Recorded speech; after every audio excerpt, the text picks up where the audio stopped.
dear students, welcome to your class of business studies. Today we will continue with chapter 7 directing of your NCERT. In previous lecture we have done its introduction and concept. Today we will study the principles of directing and elements of directing. So let's start this video with different principles of directing. First is principle of maximum individual contribution. According to this principle, the management should adopt that the directing policy which must help every individual employee to contribute to the best of his potential towards the achievement of organizational goals. We should adopt such policy so that there should be involvement of every individual of the organization and maximum involvement of every individual should be there so that they can give their optimum efforts to get optimum results. Second is principle of harmony of objectives. According to this principle, effective direction must aim at creating harmony among the individual goals of the employees and organizational goals. When the employees accomplish personal goals, then the combination of all the personal goals should move towards the organizational goals of the organization. Employees work in organization with an objective to get better remunerations, promotions, etc. While organization is focused to increase the market shares to earn profits, so both the parties should be benefited.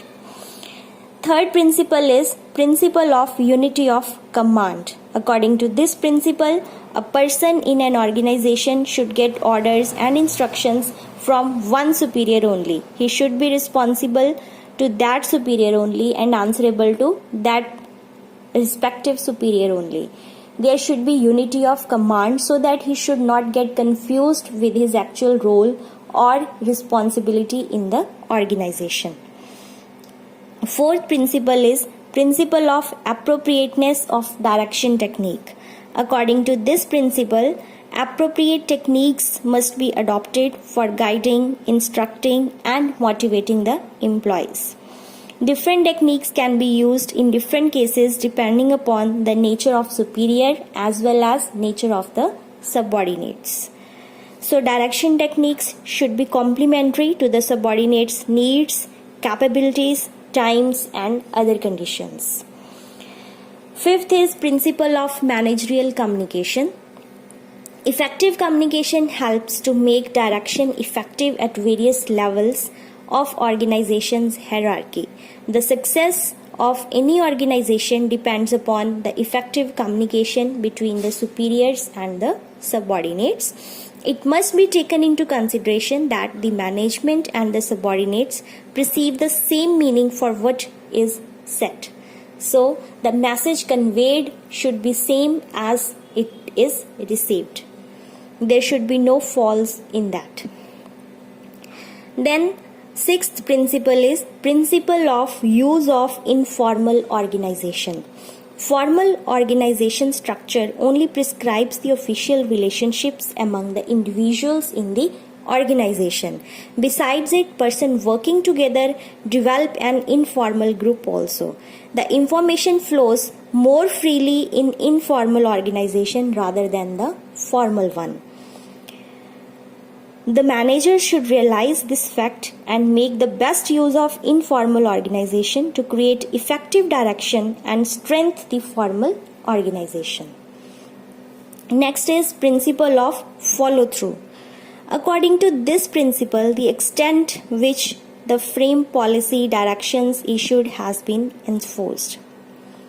Next is principle of follow through. According to this principle, the extent to which the framed policies and directions issued have been enforced, mere giving an order is not sufficient, but management must discover that subordinates are working according to the plans, and if they are working, to what extent they are working. The manager's job is not only restricted to framing policy, but it also includes taking feedbacks also. So a close supervision is needed after executions of plans so that they can be implemented well. Eighth is principle of comprehension. According to this principle, the subordinates are conveyed what they have to do, how they have to do, and when they have to do. The proper understanding of what has been conveyed by superior is important. The proper understanding of what has been conveyed by the superior is important for subordinates because it enables them to get a clear situation and avoid unnecessary queries from the superior. Last is direct supervision. According to this principle, direction becomes more effective when there is direct personal contact between the superior and the subordinate. Direct contact improves the level of commitment and morale of the employees. Therefore, wherever possible, direct supervision should be used. So these are the 9 principles of directing which we have discussed. If we talk about the different elements of directing, then directing is not a single activity but it is a group of functions. The various elements of directing function of management are supervision, motivation, leadership and communication. About these 4 elements we will discuss in the upcoming videos. We will start with supervision in the next video. So this was all about directing. If you have any doubt, any problem, you can ask me on Google Class. Thank you, Shin Stars. Take care.